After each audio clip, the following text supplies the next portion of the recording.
Business calls for input on energy policy as Cabinet agrees on 11 billion for electricity bill supports. Over the last few months, the business sector in Thailand has become openly critical of the government's handling of the country's electricity supply policy and rising power tariffs, which they warn are negatively impacting the country's ability to attract inward investment, with a tariff of 5.33 per unit for industry compared to 0.80 in Vietnam, leaving Thailand unable to compete, especially against a country with a younger population and more access to world trade networks.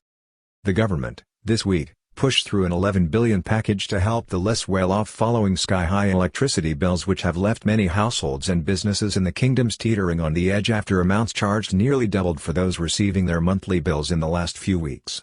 The tone of business leaders has also become more trenchant, with calls on the government to involve the sector in energy policy as the country's electricity generating scheme comes under scrutiny. The Minister of Energy, Deputy Prime Minister Supathanapong Punmichau, in March, had made it clear that the government was aware that electricity charges were too high, but nothing could have prepared the public and small businesses for the shock in recent weeks driven by extremely warm temperatures and the effect of higher tariffs, which saw bills almost double from the previous period. The approval of the 11 billion package will, unfortunately for the government, do little to repair the political damage inflicted before the general election on May 14. As business leaders voice strong criticism of higher and uncompetitive electricity costs, the Thai Chamber of Commerce chairman, Sunan Angwolkil, has called for a standing committee to be set up between the government and the business sector on energy policy going forward. The government, in its caretaker capacity, has rushed through an 11.1 billion measure to lower electricity bills for small households for the next 4 months until mid-August, which will see a 150 per bill reduction for consumers who use less than 500 units per month. The adjustment is being made possible by a lowering of charges paid for fuel in the makeup of electricity bills through the country's energy generating scheme, which has come under scrutiny in the last few weeks, with skyrocketing bills of up to double the rate seen in the period previously. Plan approved by the caretaker government must be first of all presented to the Election Commission for go-ahead under the country's electoral laws. The plan was approved by the caretaker cabinet this week but must, first of all, be sanctioned by the Election Commission before it can be implemented, with government aides arguing that the move is necessary to alleviate hardship, while not denying that the whole question of electricity bills has already become a key factor in the May 14 general election.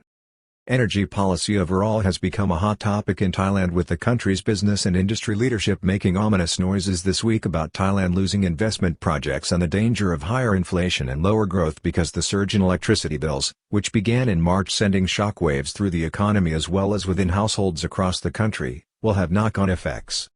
The vice chairman of the Federation of Thai Industries, FTI, Mr. Wiwat Hemantharop, on Tuesday, called on the government to urgently cap the tariff rate at 4.40 per unit compared to the rate being charged of 5.33 to businesses in Thailand, as he revealed that the kingdom is losing business and trade to its arch competitor Vietnam, which has an effective rate of 2.80 per unit.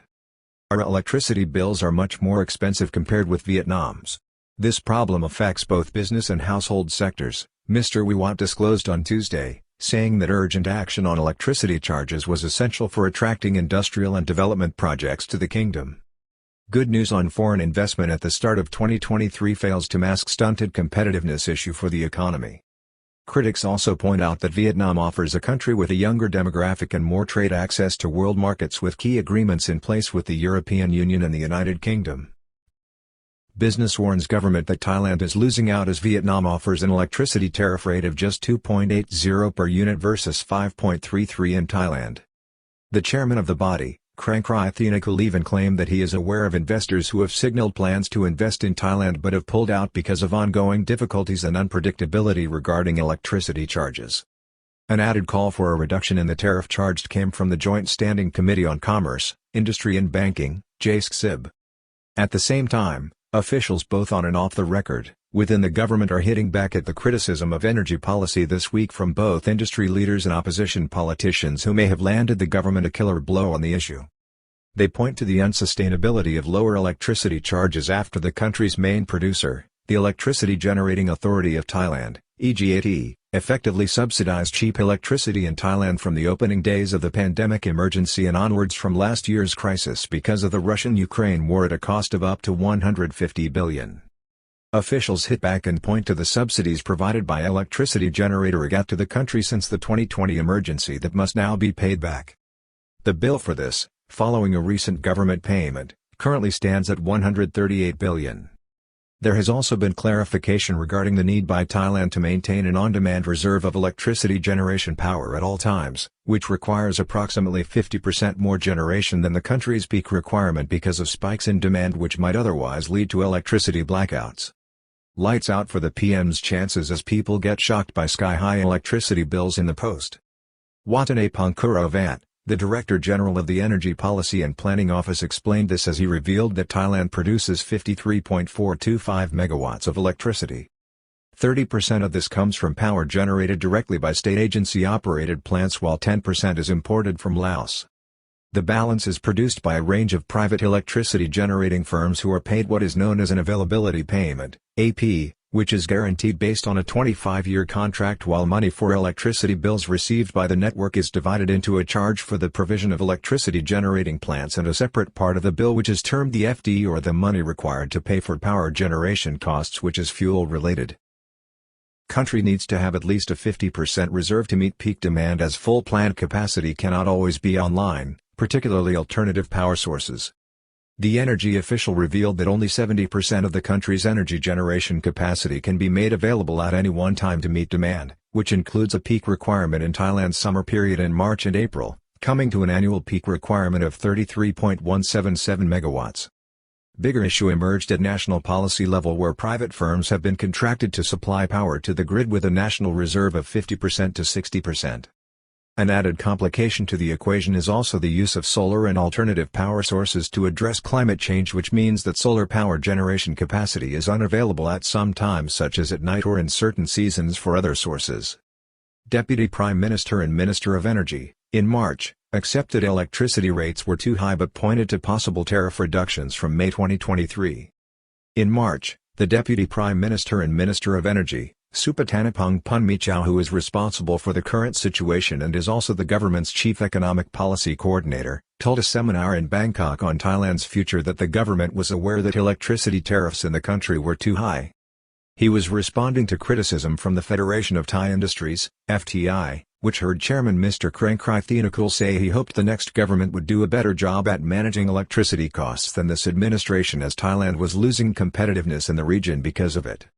At the event, Mr. Supathanapong said that the fuel component or fuel tariff in electricity bills would come down in the months from May this year, but there was always the risk of energy costs fluctuating in what is currently a very volatile world market. Thai Chamber of Commerce Chairman Sanan Angwolkil calls for a standing committee on energy policy between the government and business. Mr. Sanan Angwolkil, the chairman of the Thai Chamber of Commerce, has expressed deep concern about the sudden surge in electricity bills. The chamber is calling for industry leaders to be allowed to take part in energy policy-making decisions with the government through a standing committee. He called for the government in the short term to take advantage of lower prices for liquefied gas, which still fuels 70% of the country's output, to do this. The Chamber of Commerce recommends the government closely monitor the production costs of businesses, particularly energy prices, to ensure they remain at a reasonable level and do not increase the financial burden on operators, Mr. Sanan declared. As part of this proposal, the private sector has urged the National Energy Policy Council to review power tariff rates to alleviate the financial strain on both households and businesses. Industry is also calling for increased grant support and flexibility to allow businesses to develop their own power generation capacity through solar panels, but here too, there are further complications and snags. Calls to iron out bottlenecks with on-site power facilities and solar panel electricity generation to allow surplus electricity to be sold back by users. Yoswaris Delpanit Patton is the managing director of Sina Solar Energy, which is a subsidiary of Sina Development plc. He is calling for more on-site solar power generation and for the ability of users to practically trade in electricity, and for this concept to be taken more seriously. Allowing individuals to freely sell electricity to one another can have multiple benefits, including lower electricity bills and higher use of clean energy, he said. Such a rule could contribute to achieving the country's net zero goal. Concerning this, a key requirement is a need for better battery storage technology and facilities to process daytime power generated from solar panels so that it can be used by installations at night time. Another key limitation is to be found in the electricity network itself, where local transformers limit the amount of electricity that can be sold back to the grid to 15% of the combined power supplied through that point. The reason for this has been the need to maintain stability within the electrical network to meet potential load and surge requirements. Mr. Yoswaris said the technology now exists to get around this impediment by creating virtual power plants, although this will require investment to implement and ultimately will lead to less income for the electricity network run by the Electricity Generating Authority of Thailand, EGAT.